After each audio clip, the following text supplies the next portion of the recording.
Welcome into our post-game Cavalier Connection episode. Virginia gets the win versus Campbell 65-56 in Coach Sanchez's first game as the head coach of your Cavaliers. And before I'm Jeff, and I'm joined tonight by Jay. Jay, we got a win tonight, so how you feeling? Lots to discuss. It was only 1 out of 30, so 1 out of 30, that's right. So in before we get the regular started, season. what's that? In the regular season. In the regular season. Well, before we get started, we do want to thank our sponsor, Mincers. Jay, I know last week, I believe you placed an order for Jayton. I did. And it came in what, like 2 days? The next day, Jeff. The next day. Literally the next day, because I ordered it when they were doing those crazy Halloween sales, 31% off the already on sale stuff. And so I ordered it first thing that morning, and by Friday afternoon, it was arriving at my house. Well, Jay, that's what Mincers is all about. Great customer service, great sportswear that's durable, high quality, and stylish.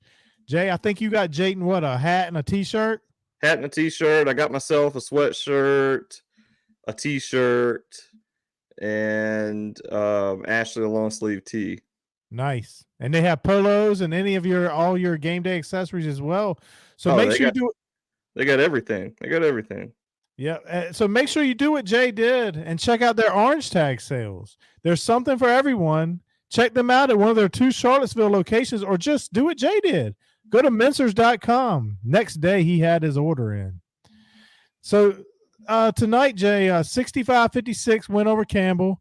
I know there were some positives. There's some things that, weren't as positive. A couple things to keep in mind. First game for Coach Sanchez. You don't want to get too high, too low off of one game. Season just started. You're getting guys playing time. You're only 20 days since Coach Bennett announced his retirement, so you're trying to establish what your team's going to be, and try to all the transfers that came in, and you're trying to figure out how the team's going to gel. So, Jay, what's your first, just your initial thoughts from the game tonight? Well, I think it was a little bit closer than most people expected.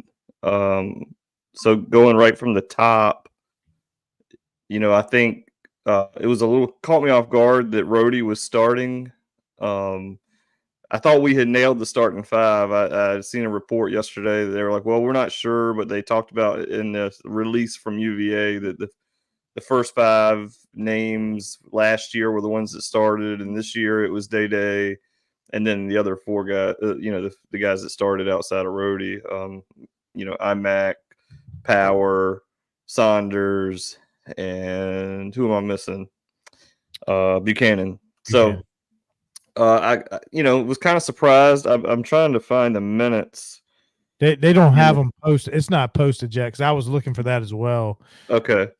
It was there were some bright spots. So if you can find what you want to find in the numbers, right? I mean, if you look at you got the first and foremost. This game is the Jacob Kofi coming out party. I think everybody thought he could play this year, but I don't think people, including myself,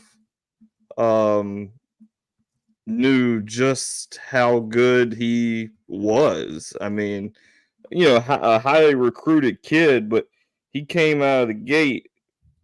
In the first half, as soon as he comes in the game, he's drilling 2 threes, had a dunk early.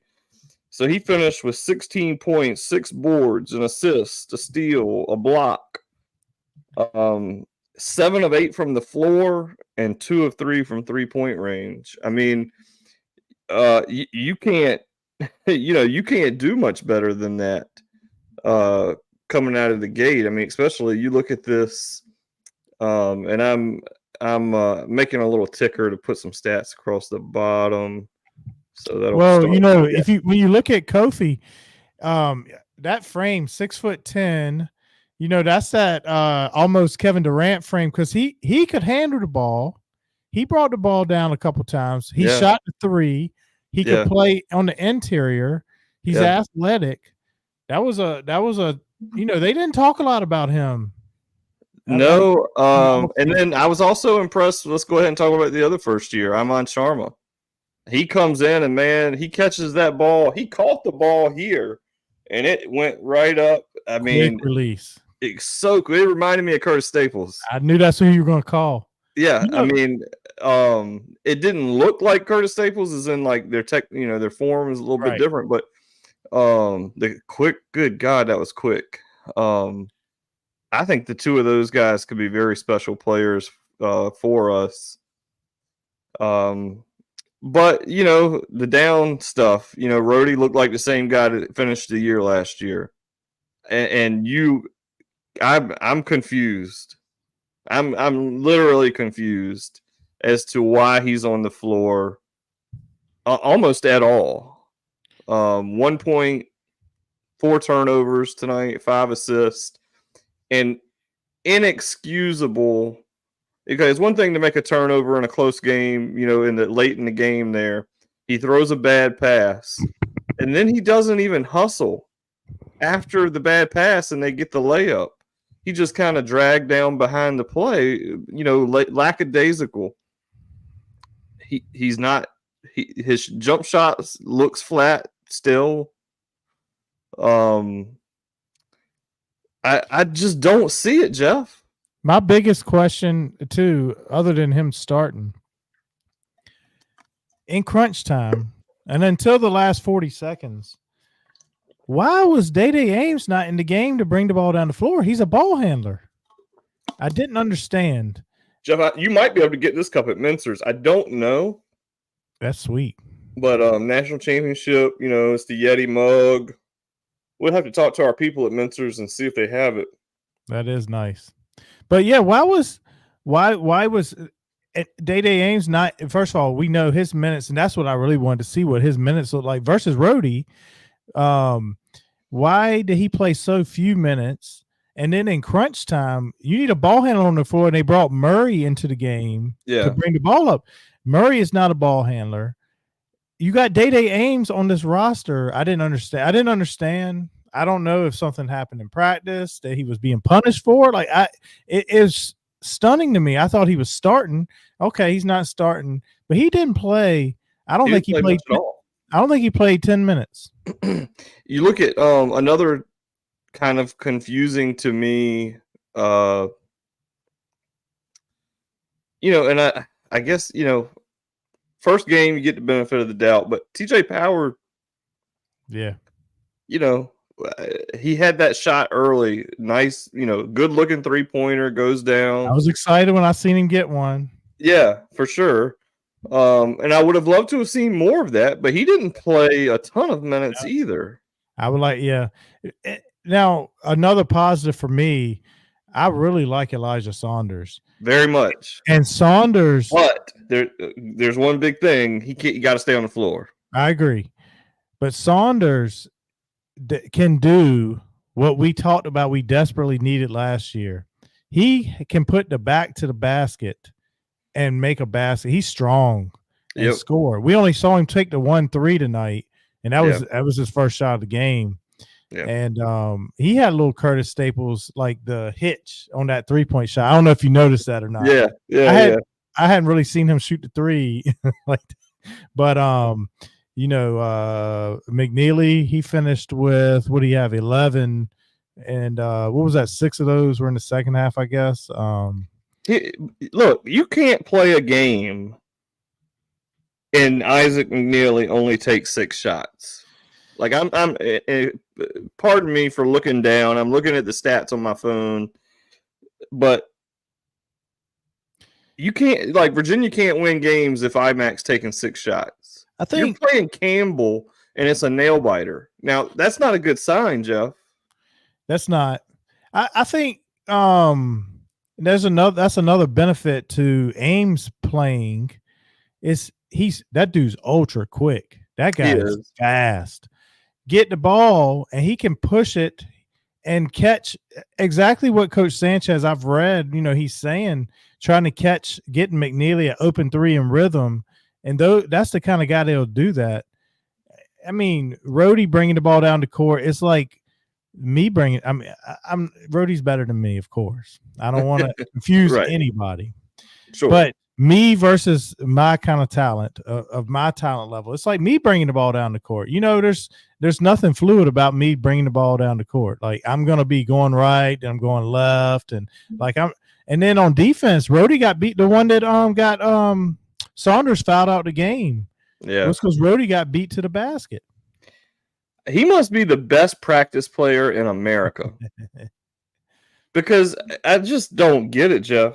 I know it's one game. I don't want to be hyperbolic, but I'm not sure that this team wouldn't be best with iMac. I mean, if you're not, the point guard cannot be Rhodey.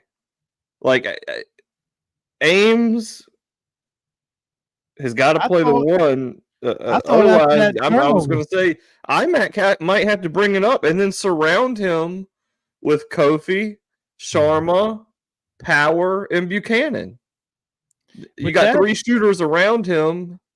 He can pick and roll with any of those guys outside of Blake. Blake was solid tonight. To me, I was actually surprised because I didn't think he had the game he did, but when I look at the final stat line, 10 points, 7 boards, 5 assists. And that's blocks. A solid. Yeah, let's see how many blocks. I can tell you 2 blocks.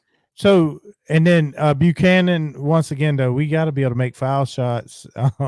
I told Jack when we were there, 9 for Blake. I told Jack when we were in that second half, I said with about 8 minutes to go when we were in the bonus, both teams were in the bonus, 10 minutes to go. I said, I would just start fouling Buchanan every time down the court. Yeah. If I'm Campbell, I'll make that difference up. Yeah. But I thought he played solid, though. But is he going to be? I don't know what he's listed as weight wise now versus last year. He didn't look different to me as far, maybe stronger in the arms, but I didn't see a lot of weight put on. Well, I think they said he gained 15 pounds, but that's not even going to be that noticeable on somebody that big. No, 15 pounds on a 6'10" kid, not going to see it. But I don't know. I hope it helps him. But against the Campbells of the world, you're fine. But when you play the Carolinas, and thankfully DJ Burns is no longer in Raleigh. But when you see those bigger teams, I'm very concerned after that first game as to how, if you get somebody who's got a little bit of thickness to them, more of a grown man type, because we don't have any of those grown men types. I think we do, but it's not Buchanan. I think Saunders is a grown man. Oh, for sure, but he's not thick enough, and he's only 6'8". He's 6'8", but I think he's a grown man. That dude's strong. For sure, no doubt. But what I'm saying is, and Burns is a bad example because he's the extreme, right? But somebody like what's the kid from UNC that was there like 28 years that just finished last year? Right, the big man. But I think Baycott. Yeah, but I think Saunders can bang with him. You think so? I do think so. Baycott, I hope you're right. Baycott could really. He was a good rebounder and around that basket, but I believe Saunders can bang with him. I really do. I think Kofi can grow into it. I really like Saunders. Is he? What is? Do we have him for 2 years? Yes, and I believe so. Let me make sure before I say so confidently. I'm looking. Yeah, we have him for 2. Yeah, he's a junior. Friend of the show. Yes. In case you missed it. Yeah. In fact, that's our biggest watched interview was Elijah Saunders. Of every show we've done, I think this is show 525. He's number 1. I don't know what number we're on, but he is number one, and it's not even close. But Sharma was impressive. If you can have that lineup on the floor with the shooters, with McNeely has some help this year. Yeah, McNeely and the Sharma, and you got a big man like Kofi who can hit that three. Power is supposed to be able to shoot. We'll see. He just didn't get much run tonight. I don't know what to say. Jeff, he only took 3 shots. I know. I just wish those minutes would pop up. I want to know their minutes. But we shot 57% from the floor. Yeah. I mean, that is a great number. And 6 of 13 from 3. So we didn't take a lot of threes. No, and the difference was they shot 37%, but they made 11 threes. And I will say this, and that's Campbell. So you need to beat Campbell handily, no doubt. Campbell made some contested threes that they made probably 5 or 6 of those 11 threes were contested threes, and you just tip your cap if you're able to get there and you're contesting it, and they drop it anyway. I mean, that's just what that team lives on, lives and dies by the three. Jeff, did you hear on the broadcast where they were projected to finish in the CAA? I did. I mean, look, next to last. Predictions are wrong all the time. Right. So they may win the conference, but 13 out of 14. Well, if you listen, they took us to the wire. If you listen to the announcers, from 5 minutes into the game, from 5 minutes into the game, I can already tell you Campbell, yeah, they jacked that prediction up, and they just spoke so highly of Andrew Rohde. Yes, I couldn't understand it, and then on top of it, and listen, look, we're far from perfect.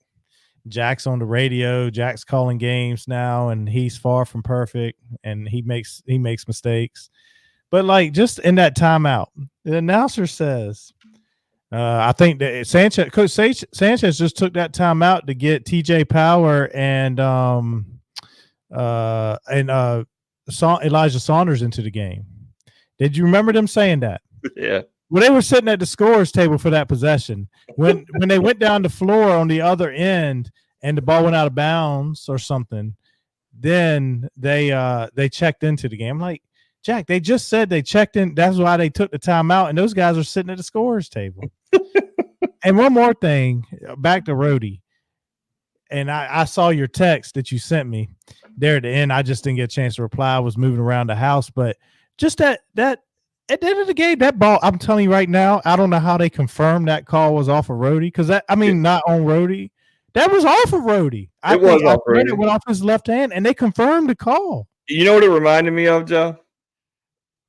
The national championship game where DeAndre Hunter in overtime. Oh, yeah. Off the fingertip. And they looked at that play over and over and over. I will say with this one, I don't think you could overturn it. But it definitely went off Rohde. Yeah, and what's up with the replays? Is it they replaying a lot more this year? I was like, holy cow, man! It's just a replay. The last 2 minutes of the game, that was definitely a goaltend. They waited way too long to call it, though. I mean, oh yeah, why was it taking so long on the replay? That's a goaltend. There's no question. Right, and then they looked at the before that, when they looked at the possible flagrant foul, I'm like, what are they even looking at? That's nothing. I didn't understand. I've seen rougher plays from church league basketball. That was nothing. Yeah. No, I just don't. The replay situation, because even when they went to replay on that one, I was like, what are they even looking at? Yeah. And the announcers had no clue. This is why I know, Jay. Jack's got a shot out there, because he keeps doing his thing. All these games are sitting out there, these lower level basketball games. He's gonna get opportunities to call some college basketball, because this was an ACC team, coming in playing against a Campbell team who's, like you said, a weak CAA team. But this is game 1 without Coach Bennett, and I've just heard better. We'll just say that. This is kind of a big deal in Charlottesville tonight. Oh yeah, this big is deal not in the ACC. If you tell me this was Coach Bennett coaching this game, it's a big deal. Virginia basketball season starts, but nationally, I would have thought this game would get some, a little more national attention. This is the first game that Coach Bennett's not there. Yeah. It was pretty ho-hum with the crowd, too. They got going in the first half when Kofi and Sharma hit those back-to-back threes. And, man, that was some good stuff there. But that was really the only run we made. Yeah. We pushed it out to 12. And then the rest of the game, it was just like, here's two, there's two. Here's two, there's two. I mean, my final score was the closest, I'll say, of our three. I had 70 to, I think, 55. Let me pull it up so I can verify that. Because I put it out there before the game. Yeah. So Sharma. I had 71-55. Right. You had 77-60. Yeah. Jack said 78-61. I'm like, Jack, what are you doing? But Sharma brings an energy to the floor. He didn't get a lot of run tonight. But my question to you is, if Coach Bennett's still there, do those freshmen get those minutes, especially Kofi? Because Kofi played a lot, and he earned it. I was going to say, he's so much better than anybody else. I'm going to say yes. I know Tony doesn't play a lot. He didn't play a lot of first-year guys in a lot of minutes.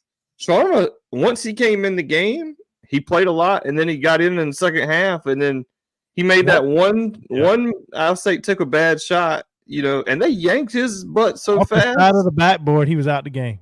Right. I'm like, hold on a second now. Like, this kid's played extremely well to this point. Mm-hmm. What does Rhodey give you that this kid doesn't? They brought McNeely in for him, which I'm all for. I'm fine, except for bring McNeely in for Rhodey. Yeah. Offensively, the sets that they were running, to me, I was hoping to see a few more plays to get specific shots for specific people, and it was really just more of a read and react, ball screen, pass it around the perimeter. I didn't see anything offensively that really made me think, oh yeah, this is different. The only thing I will say though, there was a lot more freedom as far as we were taking shots that we haven't taken in the past early in the shot clock. I don't know, Jeff, that shot clock was winding down a whole lot. I agree. But what I'm saying is I agree, but 40-minute game, I would say part of the game, the first half, all the time, we flowed. We had times where we were taking quicker shots if it was open. Whereas last year's team and teams in the past, they would make one too many passes. The three that what Sharma hit, I think they made that extra pass or whatever. But in the past, we beat them, made way too many passes. YKTV Brody. Oh, UVA Lord. selling. I'm not sure what that means. Look, I'm gonna just tell you right now. That's one of my kids' friends. I'm pretty sure. Oh, okay. From school. So I'm pretty sure it's one of Mason's friends. We appreciate you listening, Brody. That's right. Looks like UVA selling. I don't think they are. But we appreciate you tuning in. In football, Jeff, they say your number one improvement goes from game 1 to game 2. We better start. We got to do some quick improvement because we got Villanova around the corner. And Coppin State is a chance to work out some more kinks. And then you play Villanova, and then you play Tennessee. So you better get yourself together. You're going to be staring 2-2 in the face. You know who we really miss? Well, a couple things. Number one, I don't know what the Christian Bliss situation is, so please inform us if you know. Hopefully, it's just something minor because we need him. Number two, we really gonna miss Elijah Gertrude. That's your ball handler right there to go with Day. Yeah. I mean, they look like they're just bound and determined to make Rhodey the point guard. He's not a point guard. Look, I'm sorry. This is look. Why? Did you watch Locker Room Access? I didn't get a chance to see that. With I caught a Fresh like and two. I caught a and couple minutes of it. Yeah, so I watched their preseason episode, and Havlicek was basically saying, about Rhodey, if he is not any better than what he was last year, and nobody's rooting for him more than him, he's rooting for the kid. I saw that. I thought you were talking about their latest episode. No. But I watched that episode. But he's got to be better, and he's not. He's just not. This is the game against Campbell that it's like, I hate to call it a get right game to start the year off, but this is how you get off to a good start and build your confidence. If you don't do it, it's the equivalent of UVA Richmond in football. That's a funny comment coming. Oh boy. If Rhodey accidentally went on the Campbell team bus back to North Carolina, I don't think either school would notice for at least a couple months. Dude's a forgettable CAA player at best. John Wayne of Propane. Wayne of Propane. I really appreciate that comment, and we need our fans to chime in. And true. Yeah. I mean, he hit the nail on the head there. I mean, I gotta say it. Man. Yeah. Leave that one up for a second. That was funny. Man. I told Jay. I gotta agree. I told Jay before we came on the air to keep it clean about Rhodey. Don't get too over the top here. We are Virginia fans, but we want him to do well. Make no mistake about it. I want Rhodey to be outstanding, and I want him to do well in basketball, in real life. Hey, listen, I got a question for you, Jay. So I see, as you know, we got the stats running across the bottom of the screen, and in Rhodey's section, you wanted to add the 4 turnovers. But in Elijah Saunders had 4 turnovers. You didn't even mention his turnovers. Well, I ran out of characters, Jeff. Hey, and you spelled Rhodey's name wrong. I did? You spelled his name wrong. Hold on. Hold on. I got to look that up. This is shameful. It's RHODE, isn't it? Hold on. ROH. Oh, what do I have? You got it right then. I thought it was RHODE. If ESPN has it right, it's ROHDE.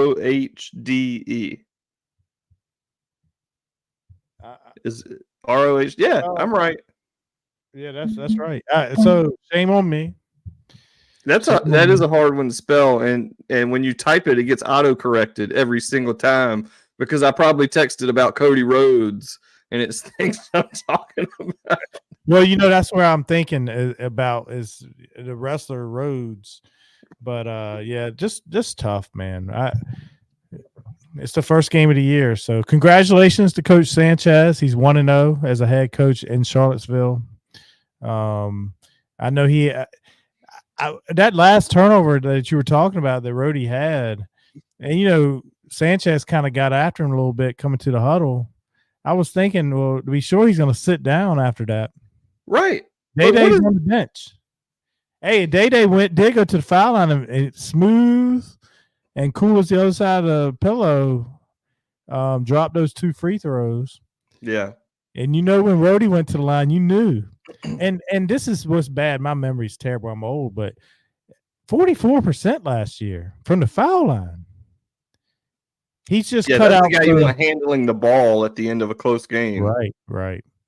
I know. And he can't handle the ball, which is why he turned it over. He couldn't wait to get it out of his hands, throws the bad pass, and then don't even hustle after it.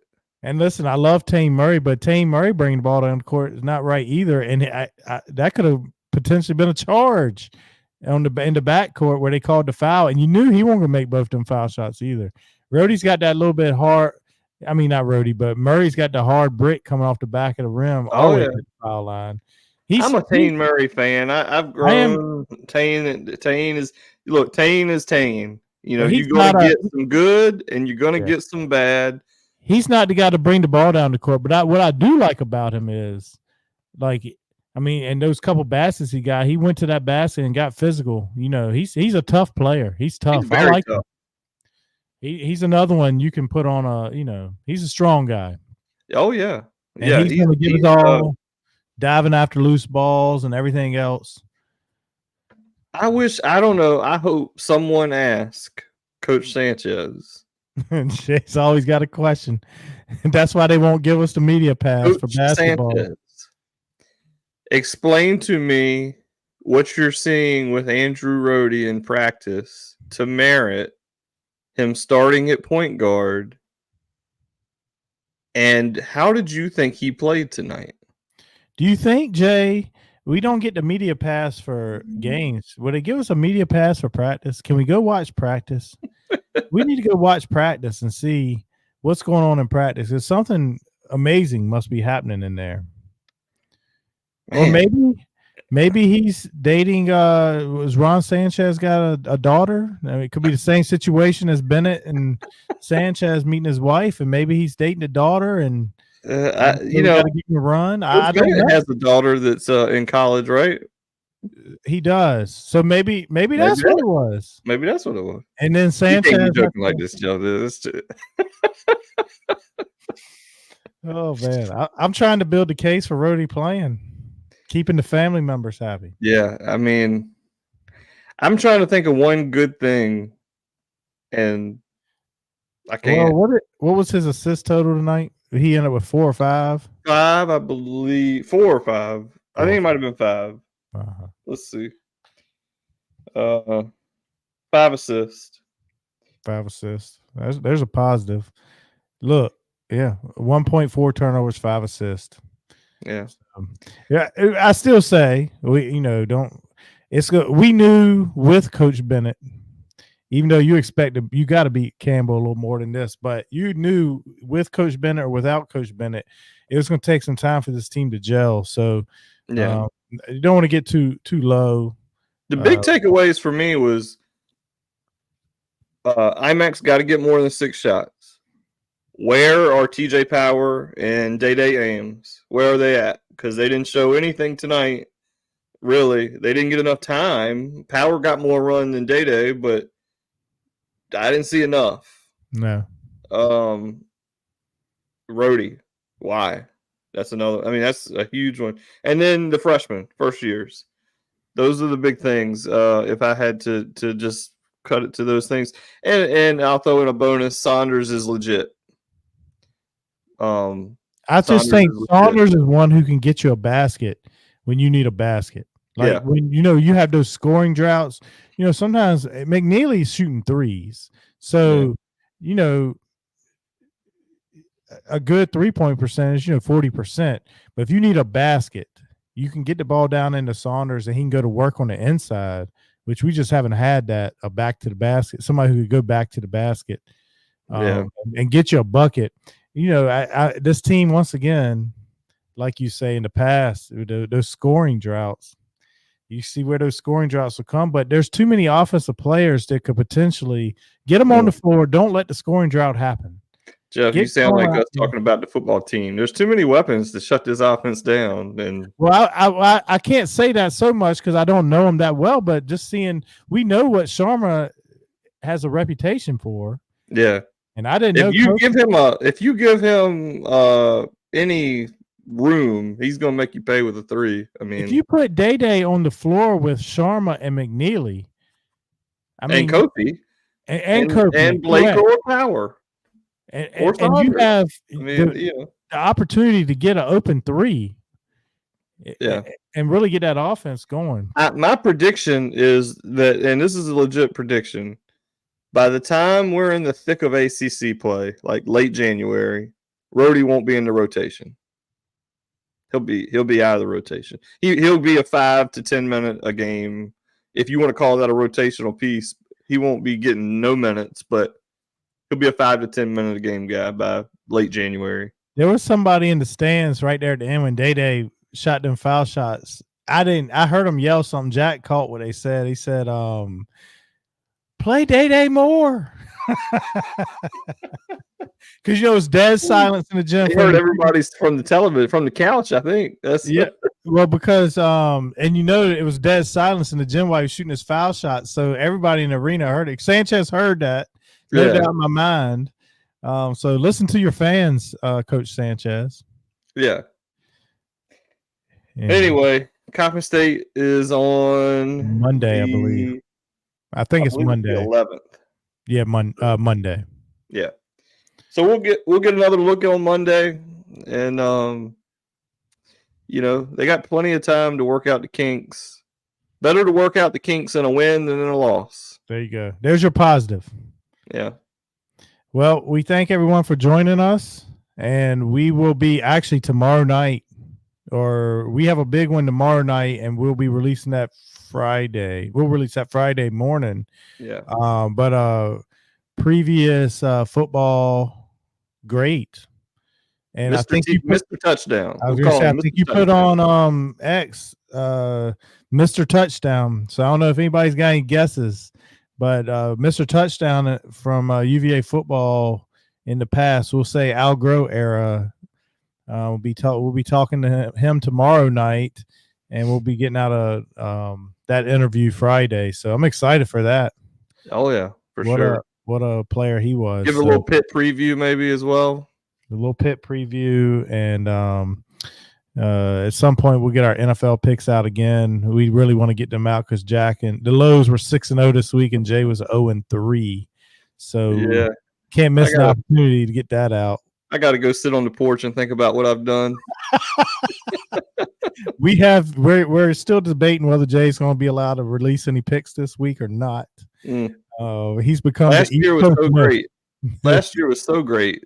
And this year it's been a struggle. Oh man. But go Commanders, go Wahoos.